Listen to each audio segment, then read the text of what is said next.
have not attended the training, their competency level was 60%. Right? Okay. How much was the training program? 30,000.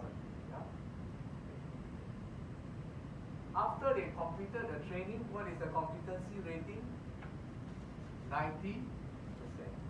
Yeah. How has that affected their performance? Performance was from 50%, now the performance has moved up to 75%. And contribution to organization objectives, 100 units, now it has gone up to 103 units.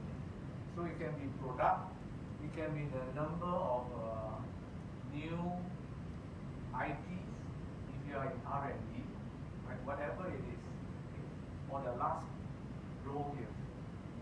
So you see that, right, before they attend the training,